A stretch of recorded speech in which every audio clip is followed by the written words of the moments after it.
Jose with a big fight, one of the biggest rematches in Bellator history. Talk to me about what you're expecting out of AJ and Pitbull. Take two. Yeah, it feels good to be home, have a home game, not be on the road. But when you look around, this is really a special place, and we've had so many great fights here. And when I think about the history in this place for MMA or kickboxing, to be honest, before that, it's really, you just feel it in the air. So I'm expecting some big fireworks tomorrow night for both those title fights. And the winner of our tournament at 205 and the AJ fight with Pitbull, I'm expecting fireworks. I think it's going to be, I think you'll see some epic fights that rival some of the fights we've had in the past. Sometimes when a first fight ends so quickly, promotion's kind of hesitant to run it back. What was it about Pitbull that you wanted to give him this rematch? Was it just everything that he's done leading up to this point, solidifying himself as one of the best in the world? Yeah, I mean, listen, he was on quite a run for a long time. I think he deserved it. AJ thought he deserved it. And we kind of listened to our fans a little bit and where he was in the rankings. So to me, it's like it made a lot of sense. And, rematches don't always work out one way or the other. I think it's going to be an interesting fight because the last one, like you said, was so quick. He got caught early and it didn't work out for Pitbull. But tomorrow night, you never know. In that first one, AJ's, I think, popularity really exploded that night just with how everything went down in kind of his backyard. So what do you think his star potential is in this sport? Listen, I said from the time we signed him, I think when he was 18 years old, that this guy has that X factor, and I've always believed it. And, I think he's a marketable kid. I think he can fight. I think he's the best 145-pounder in the planet right now. When I think about things that he could do outside the cage, I think he could do a lot of good work on the screen. I think he could do some, the sky's the limit for him. This kid is young, and he's got a lot of talent. So, I think it's really up to him. With having such a big star, I think there's a lot of attention and people start talking. And for AJ, I've noticed, he even kind of talks about his contract, how much he's getting paid, some stuff we don't necessarily hear from other athletes. Is that difficult at all for you to deal with? Here's the thing, there's provisions in the contract that, have confidentiality that no fighter should be talking about the contract, or no promoter should be talking about the contract.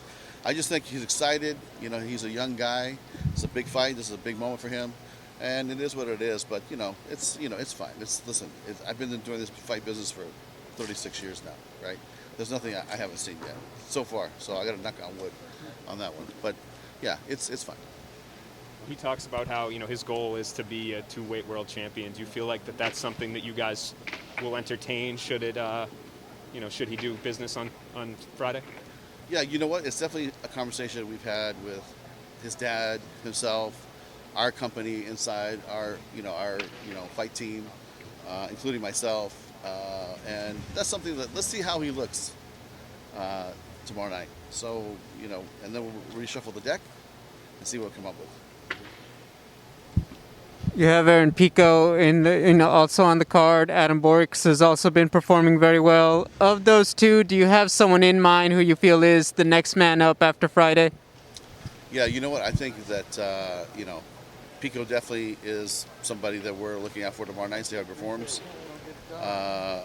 Borix is a super talented kid.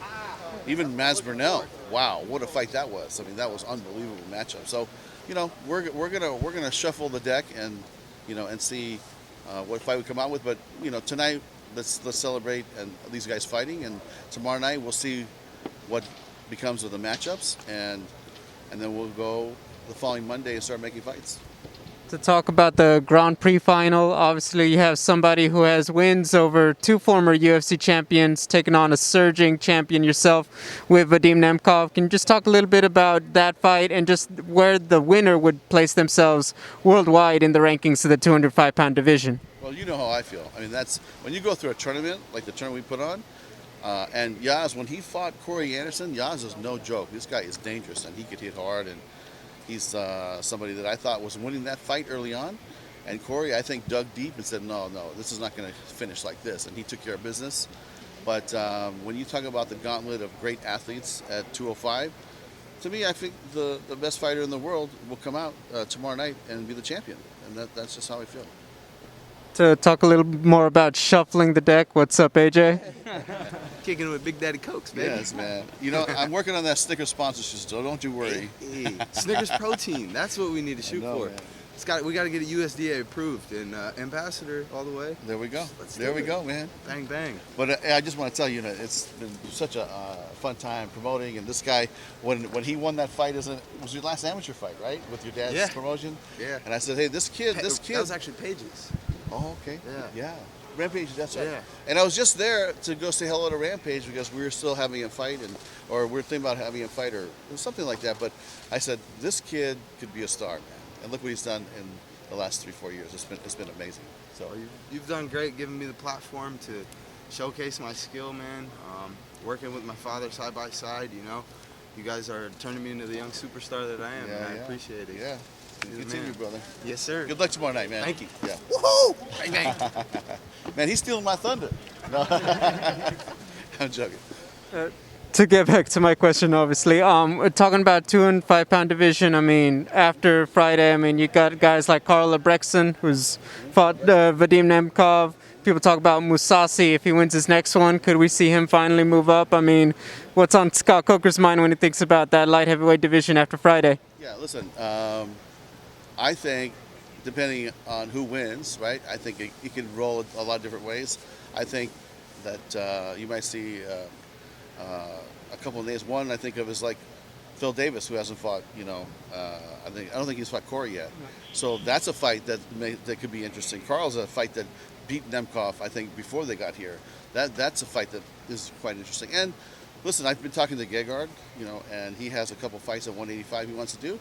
He said he'll go up to 205, but that might be a year or 8 months away. So I don't want to count on that. But he said he would move up at some point, and I think he would do quite well. I mean, Gegard's a beast too. So we have a lot of good fights ahead for these guys. To talk a little bit about the future real quick, next week you have the flyweight champion Juliana Velasquez taking on Liz Carmouche. I mean, people talking about Juliana wins this one. I mean, she's really gotten to run the table now at Bellator. Just where do you see her ceiling, or possibly Liz, for a big upset? Yeah, I mean, listen, she is a great, great champion, and there's a reason why she's run the gauntlet. And look, we are in the business of signing free agents. We're in the business of building athletes. Some of these take time, as you know. Right? Look how long it took to build Pico and AJ and Charles Fortune and Cotton. I mean, it takes years for these young athletes, that are superstars in wrestling or MMA that are just, coming into being professional. It takes time, and I think that's something we're really good at. I mentioned this before.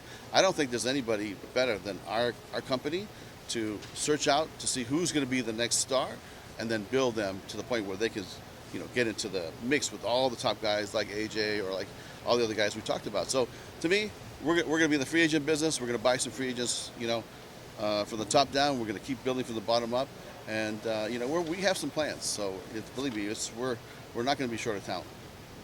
Fedor Emelianenko is here. Did you have some conversation about his future, his last fight in Bellator?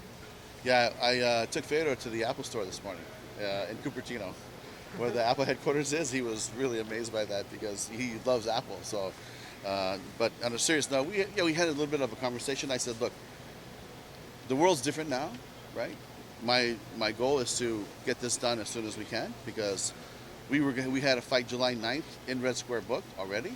That would have been a phenomenal, in Red Square would have been phenomenal topping off of his career as an MMA fighter. But, that didn't work out. And so things have changed. I'm still trying to monitor. This thing changes on a weekly basis, things we can do, things we can't do, sanctions this, sanctions that. So we're trying to figure out what the best course of action is, because honestly, when I look at Fedor, he deserves to have the largest platform and the biggest fight and biggest event to hold his final fight in. And that's just how I feel. And if we have to wait a couple months to do it and figure it out, we're going to do that. So. How do you think, will he fight till the end of this year? My goal is to do that fight sooner, but as you know, things could change because it's a very fluid world right now. Is there any chance he would close out his career not in Russia? I think that's definitely going to happen. I mean, what I'm saying is he's not going to be fighting in Russia for his last fight because, it's just how do you plan? How do you set a date, and how do you feel good about the whole thing when things could change on a dime? We have to go probably to a neutral. I've been thinking about this all day. Like, what neutral territory can we have this fight and give him his just due. And I don't want to do it someplace that's, that's small and dinky. I want to do something big for him. So we had an amazing show planned out in Red Square, and it was going to be spectacular. But, maybe, I don't know. That's not going to happen. Is he okay with it not being in Russia? I think Fedor just wants to fight. If you looked at him now, he looks like he's in good shape. He looks like he's ready to fight today. I said, Fedor, are you in shape? Like you're fight ready? He said, yeah, I'm ready. I said, well, slow down. Slow down. We got to do this right. Pump the brakes. So. Was pulling that fight more of a political decision or a logistical? Canceling that, yeah. Well, you have to look at it from, let's say, Bellator's perspective and also our parent company's perspective. And, there's a lot of uncertainty, And when we decided to pull it, it was, we didn't know what the next steps were going to be, and how long the conflict is going to continue. And it's hard to, it's when everybody's sanctioning and everybody's, pulling out, it's hard to say, hey, we're going to stay here and do a fight. I mean, it wasn't going to happen. So we made that decision. And believe me, it was something I've been working on for a year and a half. It finally got to that point where,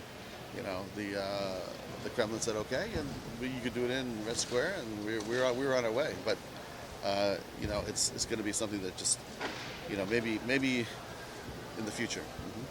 Rumor has it Fedor's a big fan of Red Lobster. Any chance that you take him out for some cheesy biscuits? And if he declines, can I go with you? Yes, absolutely. He loves Red Lobster. You have no idea. That's his favorite restaurant when he comes here. Anywhere we go in New York, he's like, hey, let's go to Red Lobster.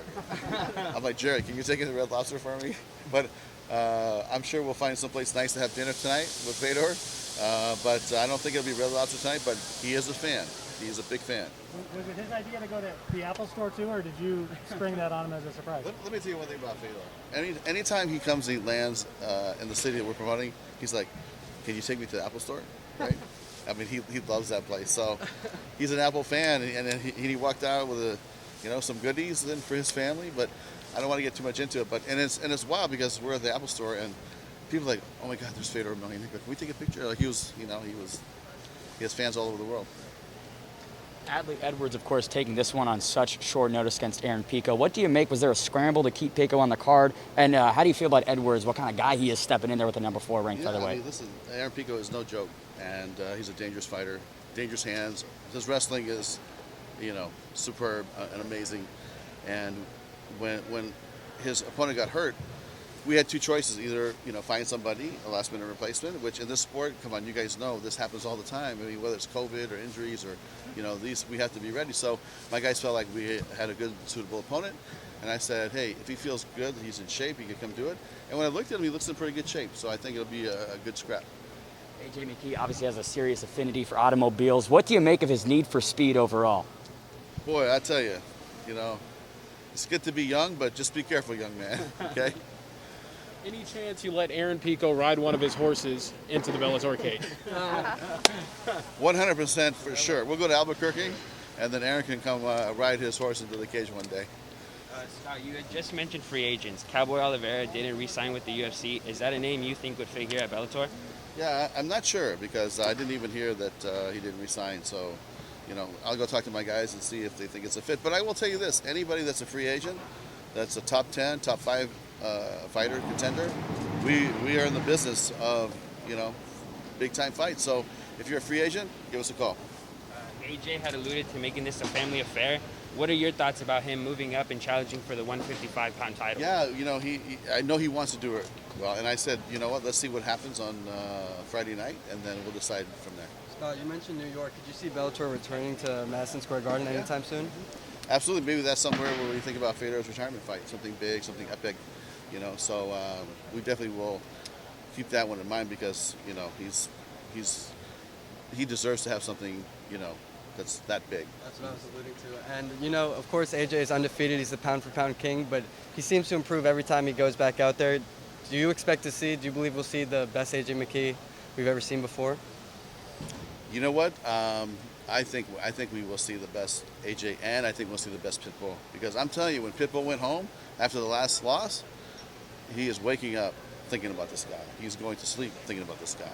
And he's making adjustments because their camp is like one of the best camps in the world, right? All his trainers and everything. They're making adjustments because it's not going to be the type of fight you saw last time, right? So I think they're making adjustments, and let's see if the adjustments can work on AJ.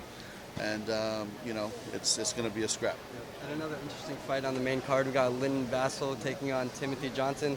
They're two very different looking heavyweights. How do you see their styles matching up tomorrow night? I was just talking about somebody about this. I said, you can never tell by the person's body if they can fight or not, because, first time I sat down with Daniel Cormier here in San Jose to sign him, he has 0 fights. I remember talking to Bob Cook saying, I think DC went to the restroom or something. I go, Bob, can he really fight? He doesn't look like a fighter, So don't underestimate that. Thanks, guys.